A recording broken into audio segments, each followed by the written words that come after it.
You know what they say, if you're in a hole, stop digging. Well, following their disastrous new advertising campaign, it would seem the management of car giant Jaguar have dug a hole so deep they can almost see the Earth's crust.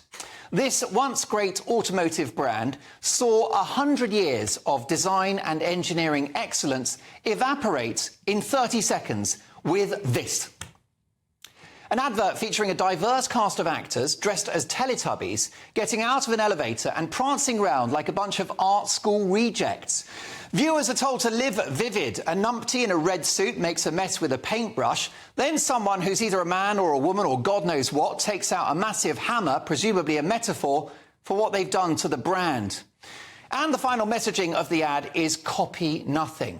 Well, no one is going to copy that debacle, because this campaign will likely see this iconic British company go bust in a matter of weeks.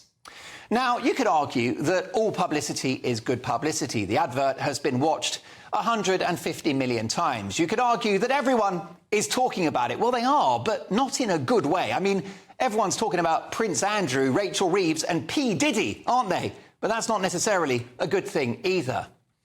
The ad is such a complete disaster, it doesn't even feature a car. And the timing couldn't be worse, as almost 80 million Americans reject woke nonsense with the election of Donald Trump. In come those geniuses at the marketing department of Jaguar with a diversity, equity and inclusion masterclass that the Western world is finally turning its back on.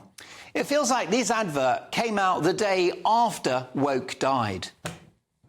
Hilariously, the management are digging in. Rawdon Glover, the managing director of Jaguar, who will no doubt be receiving his P45 in tomorrow's Post, defended the rebrand, of course he did, and said criticism of its marketing campaign featured, and I quote, vile hatred and intolerance. Well, of course, that's always the default argument of woke progressives, isn't it? If you disagree with me, you are hateful. Not really, Mr. Glover. The public hate this indulgent, finger-wagging crap and are intolerant to the wanton vandalism of a proud and uniquely British brand. This is a brand famously favoured by Inspector Morse. James Bond. There you go, look at that machine and look at that suit, by the way. And, of course, cheeky wheeler dealer Arthur Daly, who also loved his Jag. I love Jaguar as a brand. When I grew up, Jaguar was the brand of choice for a successful businessman. And yes, I'm going to say businessman. It was a man's car for an older gentleman who had achieved things in his life. But Jaguar don't want those people anymore, apparently. Oh, no. They don't even want vibrant women, attractive older ladies who also, these days, love Jags, like the broadcasting legend Liz Kershaw. Va va voom. In an interview with the Sunday Times, the Jaguar boss doubled down by attacking his own customers, saying the average age of a Jaguar driver is, and I quote, quite old and getting older.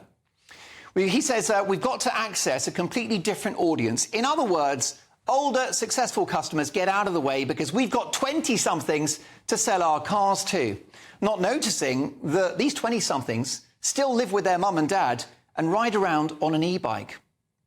The business graveyard is full of companies who took their core customer base for granted or even attacked them, like Bud Light in America, who basically called their customers ignorant rednecks.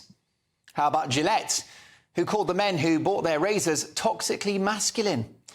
The contempt for your customer base reminds me of the BBC, sidelining hugely popular stars like Sue Barker, Steve Wright and Ken Bruce, perhaps because, like an 80s Jag, they too had too many miles on the clock. And Jaguar management have gone from bad to worse by making this issue political, attacking none other than Reform UK leader and GBNews star and a good friend of mine, Nigel Farage. The Jaguar boss, who must be suffering whiplash this evening, let's hope his airbag exploded, suggested that people like Mr. Farage are not, and I quote, important to the car maker's vision. Following Nigel's criticism of the ad campaign, the boss said, we've got to access a completely different audience. That audience isn't centred around people of the demographic of Mr. Farage. Well, Mr. Farage He's in his 60s and, in my view, looking damn good on it. But Jaguar don't want people like that. Do they think that Nigel and his ilk are pale, male and stale? You tell me. Now, we know about political correctness in the public sector, don't we? With 100 genders, climate hysteria, the love of open borders, and everything seen through the prism of race. But it's perhaps more shocking to see companies slip into this ideology. Did Jaguar forget that it's their job to make money by selling cars? Don't forget, this terrible advert doesn't even feature one of their products. You couldn't make it up. Now, the damage done to Jaguar is incalculable. No mechanic would fancy that rebuild.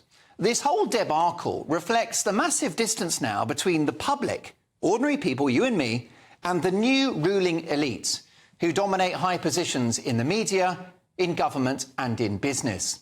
The Jaguar ad campaign is a car crash in slow motion. This brand has broken down and reached the end of the road. They have slashed their own tyres, and now the scrap heap beckons. They even got rid of the famous creature that represents their brand, the Jaguar, a powerful, fearless, wild cat. And what have they replaced it with? A load of pussies.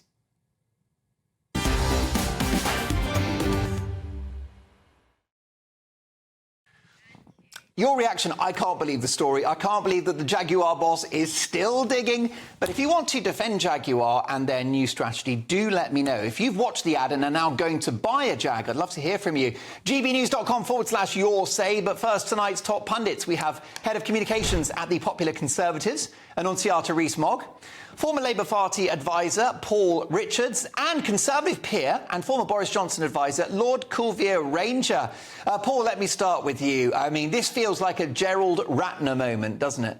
Well, it either is a Gerald Ratner moment, a total disaster, but I have a sneaking suspicion it might be genius, actually, because the world is now talking about this car brand, and when they actually get round to launching their new car, the backdrop is that we've all been talking about it for months. So I wonder if it's actually a lot cleverer than we think. That's interesting. Coulvier, do you think that this could be a case of all publicity is good publicity? Well, they've definitely got us talking. But, Mark, on this matter, I think you and I might disagree. So, copy nothing is actually a direct quote from the founder of Jaguar, Sir William Lyons.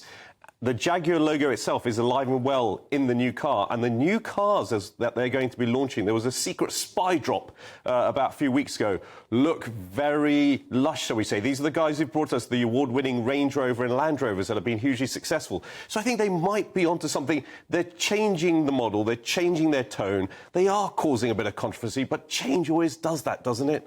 But Coulvier, what happened to his pussy? Well, let's see. I think the cars are coming out in Miami in a few weeks' time. And then, yes, I know. It's a Jaguar, not a tabby cat. You know the powerful machine, and that's why the symbol of a Jaguar was a wild cat. And they've axed the cat. Well, the symbol of a Jaguar to me was Simon Templar, actually. I grew up with him driving the Jaguar. My father had a Jaguar, so I'm passionate about this car and this brand. So I'm going to give them the benefit of the doubt. OK. What do you think about this, Annunciata? Have you spent much time in Jaguar cars? I don't know if I've ever been in a Jaguar in my life, but they always looked very beautiful, very classic, and importantly to me, very British.